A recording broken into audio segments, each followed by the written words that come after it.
자, 저 마지막으로 요 이슈 한번 짚고 넘어가도록 하겠습니다.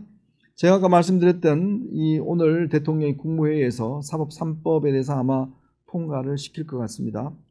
통과를 시키는데 이 사법 3법, 재판소원법, 그 다음에 이제 대법관 증언법, 법외국제 이 세 가지지 않습니까? 이 세 가지 제가 거듭 설명을 드렸지만 법외국제라는 것만 하더라도 이거 되면요 판사 검사들의 문제뿐만 아니라 이제 겁나서 제대로 판결도 못해요. 수사도 못합니다. 정말 엄청난 고소고발전이 벌어질 것이고요. 사심제, 이 사심제가 아닙니다. 헌법소원으로 가면. 왜 그러냐면 자 대법원에서 판결이 냈어요. 그럼 이 사람이 불복해서 헌재 가잖아요. 그럼 헌재가 또 파기환송해요. 이 어디 가서 또 해요? 그럼 대법원에서 원심으로 내려보내요. 그럼 1심에서 하든 2심에서 하든 또 해요. 최고 7심제까지 되는 겁니다. 7심제까지. 이거 아마 소송하다가 집 다 팔고 할 겁니다. 그 다음에 헌법재판소는 변호사 강제주의예요. 일반 재판은 변호사 없이 할 수 있지만 이 헌법재판소는 변호사가 반드시 있어야 됩니다. 그 돈 어떻게 감당하실 건가요? 이런 걸 만들어 놔놓고 뭐 기본권을 확대해 준다고요? 이게 법이란 게 그렇습니다. 일정 정도 한계가 있는, 인간이란 게 한계가 있는 거 아닙니까? 그럼 3번 해봐서 결론이 내야지 끝나지 5번, 6번, 7번, 8번 무한대로 하면 이게 지금 승자가 없습니다. 근데 문제는 그거 재판하겠다는 거죠. 근데 왜 이럴까요? 딱 하나 이유 있죠. 이 세 가지 법안 언제 나왔습니까? 이재명 대통령 당시 대표 시절에 공직선거법 위반 사건 파기환송되면서 민주당이 딱 3개를 들고 나온 거 아닙니까? 오죽했으면 오늘 어디 칼럼에서 보니까 그냥 셀프 사면 다 해주자. 이거 건드리지 마는 조건으로. 우리 그런 이야기가 나오고 있잖아요. 이재명 대통령 다 무죄 해줄게요. 대신 건드리지 마세요. 이거. 기존 시스템 건드리지 마세요. 그런 이야기까지 지금 나오고 있는 거 아닙니까? 얼마나 답답하시면 그런 이야기를 하겠습니까? 그런데요. 오늘 김용민 의원 등등이 또 이것도 안 되겠다. 더 해야 되겠다. 이제 공수처법하고 이제 중대범죄수사청법 이게 아마 이제 곧 통과가 될 텐데 그래서 최종안은 이 헌법 문제 때문에 공소청장을 검찰총장으로 하기로 했어요. 그랬더니 이 추미애, 김용민, 이 강경파들이 그것도 안 돼. 정부안도 거부하겠다는 겁니다. 그냥 검찰총장 해야 돼. 그리고 검사들 전부 다 해고시켜야 돼. 해고시키고 새로 재임용 심사하고 다시 우리의 입맛에 맞는 검사들만 다시 임용하겠다. 이러고 있습니다.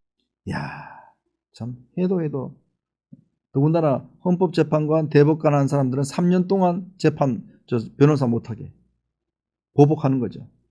이런 걸 노골적으로 지금 하려고 합니다.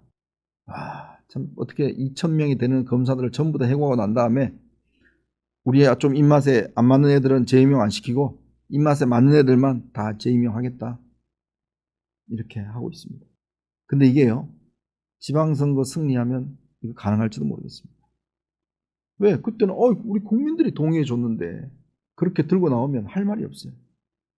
지금 청와대 가서 시해봤자 백날 소용없습니다. 도보 행진해봤자 눈 하나 깜짝 안 합니다. 결국은요. 선거를 통해 승리하는 방법밖에 없어요. 견제하는 방법밖에 없습니다.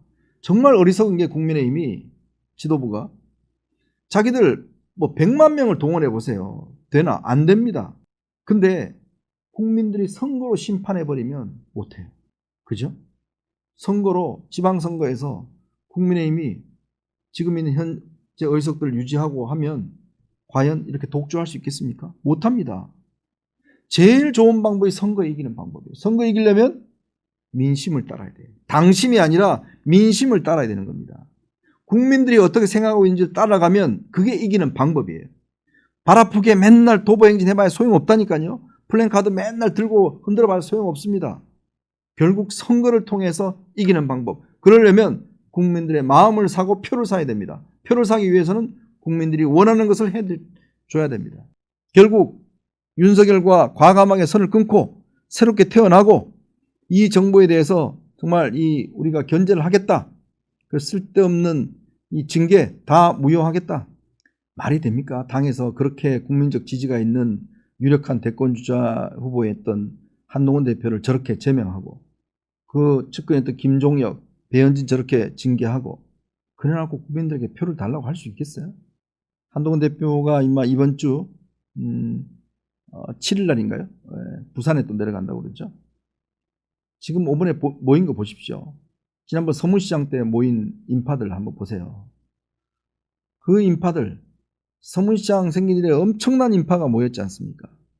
근데 어제 행진할 때 모인 인파 보세요. 기자들이 다 셌대요. 일일이. 140명이랍니다. 140명. 셀 수 있을 만큼 작은 규모였다는 거예요. 기자들이 눈으로 보고 셀 수 있을 만큼 작은 규모의 행사. 한 대표는 지금 가서 시장 보러 갔는데 엄청난 인파가 그에 모였잖아요. 그럼 도대체 누가 지금 국민적인 지지를 받고 있다고 이야기할 수 있을까요? 현실을 빨리 깨우쳐야 되는데 참 상식을 깨우치기에는 시간이 많이 걸리는 것 같습니다. 네, 참 이제 선거가 이제 코앞에 다가왔는데 아직까지도 저렇게 정신을 못 차리고 있으니 참 기가 막힙니다, 그죠? 근데 문제는 저는 선거 걱정은 결국 국가를 이 독재가 완성이 되는 거거든요. 정권은 늘 견제가 있어야 됩니다. 견제가 없으면 독재가 갈 수밖에 없어요. 권력의 속성이 그렇습니다. 근데 그걸 하기 위해서는 선거에 이겨야 돼요. 근데 이길 생각이 없는 야당이 있으니 얼마나 한심하겠습니까?